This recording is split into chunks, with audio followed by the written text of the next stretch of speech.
அனைவருக்கும் வணக்கம். இப்போ வந்து ஸ்லீப்பர் கோச்சில் நீங்கள் வந்து ட்ரெயின் டிக்கெட் போட்டிருக்கீங்க. அது வெயிட்டிங் லிஸ்ட்டில் இருக்குது. ஓகேவா? வெயிட்டிங் லிஸ்ட்டு இருக்குது. கன்ஃபார்ம் ஆகுமா ஆகலையான்னு தெரியாது. கன்ஃபார்ம் ஆனால் நல்லது. கன்ஃபார்ம்னா எந்த கோச்சில்னாலும் கன்ஃபார்ம் ஆனால் நமக்கு வந்து நல்லது தான். அது வந்து ஏசிலையா இருந்தாலும் சரி, எந்த ஒரு கோச்லேயும் நம்ம வந்து பயணம் செஞ்சு ஆகணும். ஓகேவா? ஆனால் வந்து நீங்கள் இந்த ஒன்றை பண்ணீங்கன்னா செகண்ட் ஏசியில் வந்து கன்ஃபார்ம் ஆகும் அப்படிங்கிற ஒரு ரூல்ஸை கொண்டு வந்திருக்காங்க. அது என்ன பண்ணணும் அப்படிங்கிறத பார்த்துருவோம். அதுக்கு முன்னாடி நம்ம சேனலை இது வரைக்கும் நீங்கள் சப்ஸ்கிரைப் பண்ணாமல் இருந்தீங்கன்னா சப்ஸ்கிரைப் பண்ணிடுங்க. பக்கத்தில் இருக்க பெல் ஐக்கானையும் கிளிக் பண்ணி வச்சிட்டிங்கன்னா நம்ம போடக்கூடிய அனைத்து வீடியோக்களும் உங்களுக்கு எளிதாக கிடச்சிரும். அது மட்டும் இல்லாமல் ஃபஸ்ட்டு என்ன ரூல்ஸு கொண்டு வந்திருக்காங்க, எப்படி நம்ம இதை செஞ்சால் நம்ம இந்த செகண்ட் ஏசி கிளாஸில் கோச்சில் ட்ராவல் பண்ணலாம் அப்படிங்கிறத பார்த்துருவோம். ஓகேவா? ஃபஸ்ட்டு வந்து ரூல்ஸை பார்த்துருவோம். ஓகேவா? ஆட்டோ அப்கிரேஷன் நல்லா புரிஞ்சுக்கணும். ஆட்டோ அப்கிரேஷன் முறையில் ரயில் பயணிகளுக்கு கூடுதல் சலுகையை அறிவித்தது ரயில்வே அமைச்சகம். எப்போ அறிவிச்சது?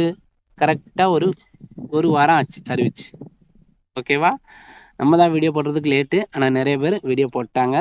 ஓகே, ஒன்றும் ப்ராப்ளம் இல்லை. நம்ம வந்து எல்லாமே வந்து சாம்பிள், அதாவது ப்ரூஃப் வச்சு தான் வீடியோ போடுவோம். அதனால் அந்த ப்ரூஃபே நான் வந்து எப்படி வந்து புக் பண்ணுறது அப்படிங்கிற ஒரு வீடியோவையும் இதற்கு பின்னாடி அப்படியே அப்டேட் பண்ணியிருக்கேன். அதை அப்படியே வீடியோ ஃபுல்லாக பார்த்துருங்க. ஓகேவா? ஆட்டோ அப்கிரேஷன் முறையில் ரயில் பயணிகளுக்கு கூடுதல் சலுகை அறிவித்தது ரயில்வே அமைச்சகம்.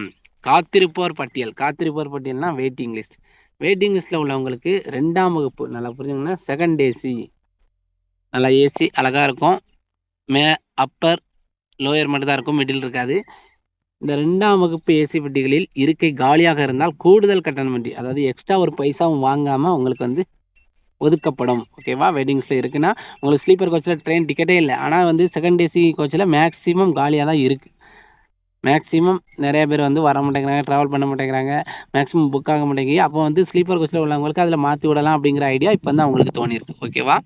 ஓகே, அடுத்து வந்து படுக்கை வசதி இல்லாத பகல் நேர உட்கார்ந்து பயணம் செய்யும் முன்பதிவு ரயில்களிலும் ஆட்டோ அப்கிரேஷன் சலுகை அமலுக்கு வருகிறது.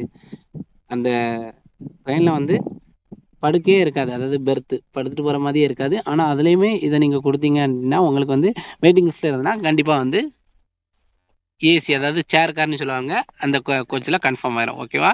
இப்போ வந்து உங்களுக்கு செகண்ட் ஏசியில் வந்து எப்படி வந்து நம்ம வந்து கன்ஃபார்ம் பண்ண வைக்கிறது, அது எப்படி பண்ணுறது அப்படிங்கிறத இப்போ வந்து நான் வீடியோவை ஆட் பண்ணுறேன். நீங்கள் வந்து பார்த்துடுங்க. அதாவது ஸ்கிப் பண்ணாமல் பாருங்கள், அப்போ தான் உங்களுக்கு தெரியும். ஓகே, வாங்க வீடியோக்குள்ளே போயிடலாம். இந்த மாதிரி வரும். இதில் வந்து புக் டிக்கெட் அப்படிங்கிறத நம்ம கொடுக்க போகிறோம். ஓகேவா? அதில் புக் டிக்கெட் அப்படிங்கிறத கொடுத்துட்டு எங்கேருந்து எங்கே, நான் வந்து ஃப்ரம் ஸ்டேஷன் வி லக்ஷ்மி பாய் கொடுத்துருப்பேன். அதுக்கு பேர் ஜான்சின்னு அர்த்தம். டூ ஸ்டேஷன் கேப், அதாவது கன்னியாகுமரி கொடுத்துட்டு என்னைக்கு போகணும் அப்படிங்கிறத செலக்ட் பண்ண வேண்டியது இருக்கும். நமக்கு வந்து ஜூன் 2ஆம் தேதி போக வேண்டியது இருக்குது. கொடுத்துட்டு சர்ச் ட்ரெயின் அப்படிங்கிற ஆப்ஷனை கொடுக்கும்போது எந்தெந்த ட்ரெயின்லாம் இருக்கோ அதெல்லாம் டிஸ்பிளே ஆகும். ஓகேவா? இப்போ வந்து Nizamuddin Cape super fast express வந்து டிஸ்பிளே ஆகுது. அதில் ஸ்லீப்பர் அப்படிங்கிறத கிளிக் பண்ணுறோம். கிளிக் பண்ண உடனே வெயிட்டிங் லிஸ்ட் 5 அப்படிங்கிறது டிஸ்பிளே ஆகுது. ஓகேவா? இதில் தான் நம்ம வந்து ட்ரெயின் டிக்கெட் புக் பண்ண போகிறோம். அதை கிளிக் பண்ணிவிட்டு கீழே பேசஞ்சர் டீட்டெயில் அப்படின்னு ஒரு ஆப்ஷன் இருக்குது பார்த்தீங்களா, அதை கொடுக்குறோம். அதை கொடுத்த உடனே உங்களுக்கு எந்தெந்த பேசஞ்சரை வந்து நீங்கள் புக் பண்ண போகிறீங்களோ அந்தந்த பேசஞ்சரை வந்து செலக்ட் பண்ண போகிறோம். நான் ஆல்ரெடி பேசஞ்சரை ஆட் பண்ணி வச்சாச்சு. மாஸ்டர் லிஸ்ட்டில் பேர் எப்படி ஆட் பண்ணது அப்படின்னு சொல்லிட்டு தெரியல அப்படின்னா அதோட லிங்கை டிஸ்கிரிப்ஷனில் கொடுக்குறேன், பார்த்துடுங்க. இப்போ நான் அந்த 6 பேசஞ்சரையும் நான் வந்து கொடுக்குறேன். ஓகேவா? கொடுத்த உடனே எல்லாருமே செலக்ட் ஆச்சு. ஓகேவா? இதில் ஃபோன் நம்பர் மாற்றணுங்கிற பட்சத்தில் இதில் எடிட் அப்படிங்கிற ஆப்ஷனை கொடுத்து ஃபோன் நம்பர் மாற்றிக்கலாம். ஓகே, இல்லைனா அதே ஃபோன் நம்பர் இருக்கட்டும்னா இருக்கட்டும். அதாவது யாரோட ஐடியோ அந்த ஐடியில் க்ரியேட் பண்ண ஃபோன் நம்பர் வந்து இதில் டிஸ்பிளே ஆகிருக்கும். ஓகேவா? இதில் வந்து நம்ம வெயிட்டிங் லிஸ்ட்டில் ட்ரெயின் டிக்கெட் புக் பண்ணதுனால இதில் வந்து கன்சிடர் ஆட்டோ அப்கிரேஷன் அப்படிங்கிற ஆப்ஷன் இருக்குது பார்த்தீங்களா, அதை கிளிக் பண்ணுறோம். ஓகேவா? ஆட்டோ அப்கிரேஷன் கொடுக்குறதுனால என்ன பெனிஃபிட் அப்படிங்கிறதுனா ஆல்ரெடி சொல்லியாச்சு. ஓகேவா? இப்போ ஆட்டோ அப்கிரேஷன் கொடுத்த உடனே கீழே வந்து உங்களோட பேமெண்ட் மெத்தடில் செட் பண்ண வேண்டியது இருக்கும். நமக்கு வந்து கிரெடிட் கார்டு, டெபிட் கார்டெலாம் இருந்தால் இந்த ஃபஸ்ட்டு மெத்தடை செலக்ட் பண்ணிக்கிடுங்க. நெட் பேங்கிங் இருந்தாலும், இல்லைனா நான் கூகுள் பே மூலமாக தான் பேமெண்ட் பண்ண போகிறேன்னா இந்த செகண்ட் மெத்தடை செலக்ட் பண்ணிக்கிடுங்க.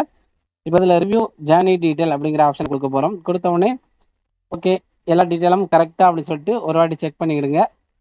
செக் பண்ணிவிட்டு எந்த டேட்டு, ஜூன் 2 ஓகே, ஜூன் 4ஆம் தேதி போய் சேருது, வெயிட்டிங் லிஸ்ட்டாக இருக்குது. ஓகே, செலக்ட் பண்ணிட்டு இந்த கேப்சா கோட் டைப் பண்ணியிருக்கும்.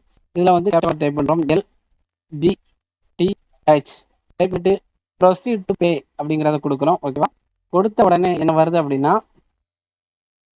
நம்ம கூகுள் பே, ஃபோன்பே மூலமாக தானே நம்ம வந்து பேமெண்ட் பண்ண போகிறோம். அப்போ அதுக்கு ஃபோன்பே அப்படிங்கிறத செலக்ட் பண்ணுறோம். இப்போ ஃபோன்பே வச்சுருந்தா மட்டும்தான் பேமெண்ட் பண்ண முடியுமா? இல்லை. ஓகேவா? சும்மா யாருனாலுமே ஃபோன்பே செலக்ட் பண்ணிக்கலாம். இல்லாமலும் செலக்ட் பண்ணலாம். கூகுள் பே வச்சுருந்தாலும் ஃபோன்பே செலக்ட் பண்ணிக்கலாம். செலக்ட் பண்ணிட்டு ப்ரொசீட் டு பே கொடுக்குறோம். கொடுத்துட்டு இதில் PhonePe, Paytm, Amazon Pay, pay by any UPI app அப்படின்னு வருது. நான் வந்து pay by any UPI app அப்படிங்கிறத கொடுத்துட்டு அதில் கூகுள் பேயை செலக்ட் பண்ண போகிறேன். அதில் ஜிபே அப்படின்னு ஒரு ஆப்ஷன் வரும். ஓகே, இப்போ பாருங்கள் இதில் லோட் ஆகிட்டு என்ன பார்த்தீங்களா, ஜிபே அப்படின்னு சொல்லிட்டு ஒரு ஆப்ஷன் வந்து இதில் ஜஸ்ட் ஒன்ஸ், எனக்கு ஒரு தடவை மட்டுமே பேமெண்ட் பண்ணால் போதுமானது அப்படின்னு சொல்லி ஜஸ்ட் ஒன்ஸை கொடுத்துட்டு கொடுத்த உடனே எந்தெந்த பேங்க் அக்கௌண்ட்லாம் நமக்கு இருக்கோ அதெல்லாம் டிஸ்பிளே ஆக ஆரம்பிச்சிடும். இப்போ பாருங்கள் அமௌண்ட் வந்து டிஸ்பிளே ஆகிட்டு நம்மக்கிட்ட எந்தெந்த பேங்க் அக்கௌண்ட் இருக்கோ அதெல்லாம் டிஸ்பிளே ஆக ஆரம்பிச்சிடும். ஓகேவா? இதில் வந்து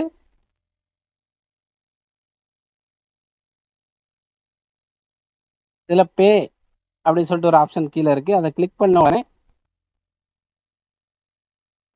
நம்ம 6 டிஜிட் நம்பர், அதாவது எந்தெந்த பேங்க்குக்கு எந்தெந்த டிஜிட் நம்பர் வந்து நீங்கள் வச்சுருப்பீங்களோ அதை டிஸ்பிளே பண்ணி நம்ம வந்து டைப் பண்ண சொல்லும். நான் வந்து அந்த 6 டிஜிட் நம்பரை வந்து டைப் பண்ணுறேன்.